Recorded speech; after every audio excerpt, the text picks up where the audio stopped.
Hey guys, welcome back to Eat Figure. If you're brand new to the channel, don't forget to subscribe and like the video. Today we're going to take a look at BringArt's action figure, Barrett Wallace from Final Fantasy VII. And before we get into the actual figure, I really want to spend some time talking about Square Enix toy department. Please let me know in the comments if you know something or if you work in the toy industry. I just really don't understand how this is working. Because if I'm not a diehard fan, there's no way I'm buying BringArt's action figure. For those of you who follow me on a regular basis, you guys know I buy SH Figuarts religiously, and if you buy something like that, there's no way you want to BringArt's action figures. So I can only imagine people who are buying these are diehard fans, and they're probably not a regular action figure collector, right? They probably collect something else. They probably don't mind about the lack of accessories, the lack of like toy engineering, the build quality, the articulation. They probably don't care any of those. They probably don't even know how good SH Figuarts is. But I'm just curious if there's actually enough of those fans who are buying these that they can sustain the toy department. I kind of feel like the toy department is shrinking because I don't see as much BringArts nowadays, but I don't know. I'm really curious how they're gonna survive in the future. But for me, if I like some of the Final Fantasy stuff, I'm just gonna buy it. For instance, if they make Final Fantasy 8 characters, I'll buy it. I already bought all of the 9, 7, Chrono Trigger, like those stuff. I'm just gonna buy it. But like, I don't know. For example, I really like Final Fantasy 16, but I'm not gonna spend that kind of money on the whole cast, right? Anyways, I digress, and let's check it out. And yeah, this is the 4th figure of the line. Of course, they have Cloud, Tifa, and Aerith for the first release. And yeah, those were just way too expensive until they put it on Amiami. And they even sold it with some NFT and stuff. Like, who's actually in charge thinking NFT blockchain is really good with action figure? Anyways, I don't know. I don't know what they're thinking. Here's the left of the box. Here is the right of the box. And here's the back of the box. And as you guys can see, he only comes with one left hand. And that's it. We don't even have... Actually, is there another face?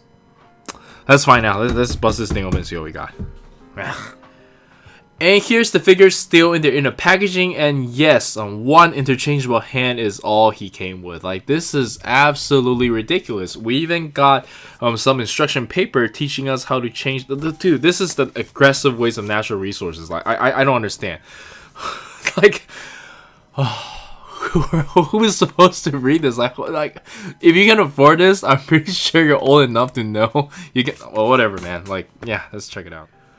Alright, and here we have the figure itself, and without any surprises, the only good thing about this figure is the paint job. It is absolutely beautiful, and I don't seem to have any QC issues in terms of that.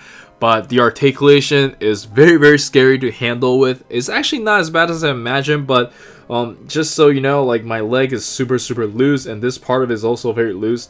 And I don't think there's an easy way for me to tighten it. And yeah, it's just very, very scary to pose with. And I think Square Enix probably like just made these figure. They're designed to just be a statue. Anyways, let's take a closer look at the figure. Look at all these detail. The chain on the necklace is really nice. The tattoo is there. All this shading, everything looks good. I don't seem to have any like visible paint issues. And yeah, it just looks good. Very, very good display piece. And let's check out the articulation. And for the articulation, let's quickly go over it from the neck down. He can look up about this much. Can look down. Oh, actually, can look down quite a lot. Oh, wow. This is actually hidden really well. For some reason, I thought he didn't have neck articulation, but yeah, this sculpt is really good. So all they need to do is just hire someone who actually knows figure engineering, because yeah, this is so scary to pose with. Anyways, we have a ball joint in there for the shoulder, and then there's just like a hinge here. I'm being really careful here. Oh, so the jacket is on a soft material, so that's not as bad as I think.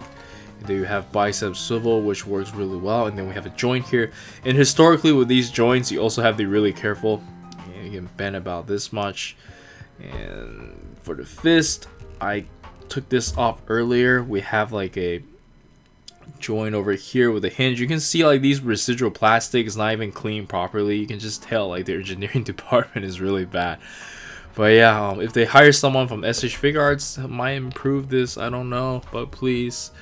And then for the right arm, you're able to move this, so I guess that's cool.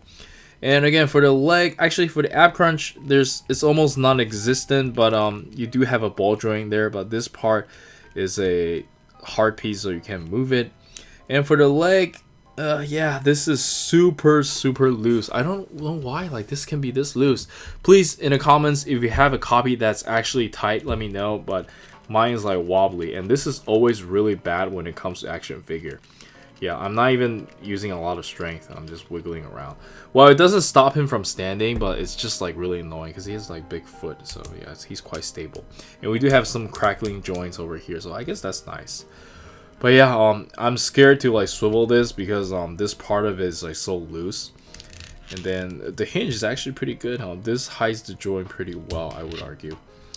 And then this is just one of those Play Arts Kai joint, and so we have like pretty decent swivel. And then you do have the toe hinge. I believe that's it for the articulation. But yeah, this play experience is not that great. Just imagine this, but in SH Figuarts form. It's just gonna be so much better, like so good. I digress. And for the interchangeable hands, of course, we only got the left hand minus the stage, but seriously, I can't be the only one that thinks this hand is too big, right? Are you sure nobody like screwed up the math here? Because their engineer probably screwed up the math and made this way too massive, and they probably printed it without checking. Like this is so ridiculous. Let me know in the comments, because this hand alone is bigger than like probably half of his arm. Is this supposed to be like proper?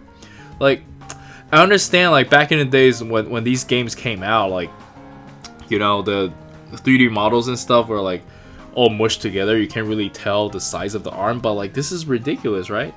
Like this is bigger than Infinity Gauntlet. I don't know, at this point they might as well not include this. Like this is just way too weird. Anyways, let's jump straight into the action posing. Probably not a lot.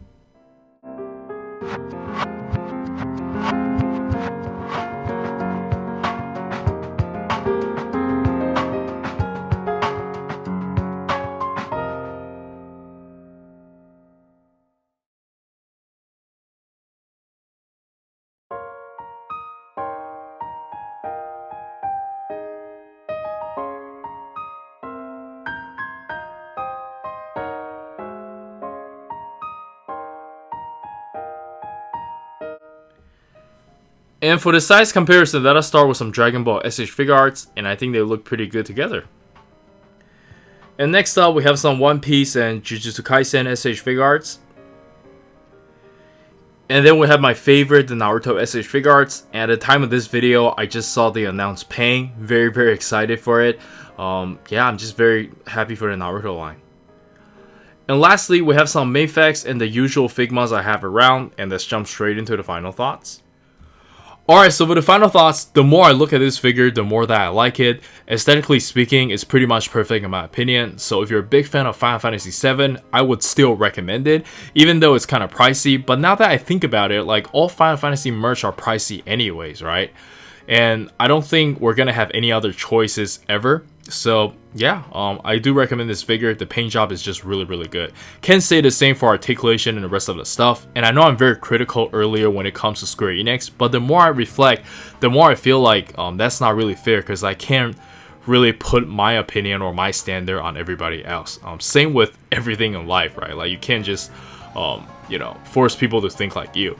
And as an action figure collector, like a hardcore action figure collector, SH Figuarts, Figma, Mayfex, I buy those on a regular basis, so I have expectation when it comes to 1/12 scale action figures, quote unquote, right?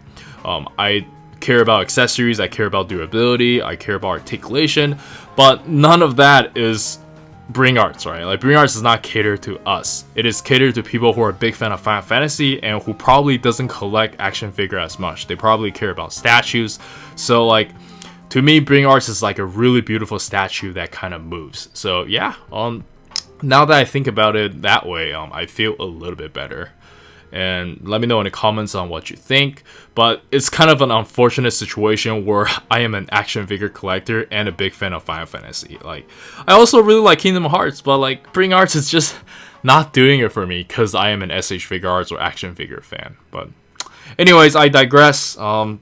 This is Eric. Don't forget to like and subscribe. Bye.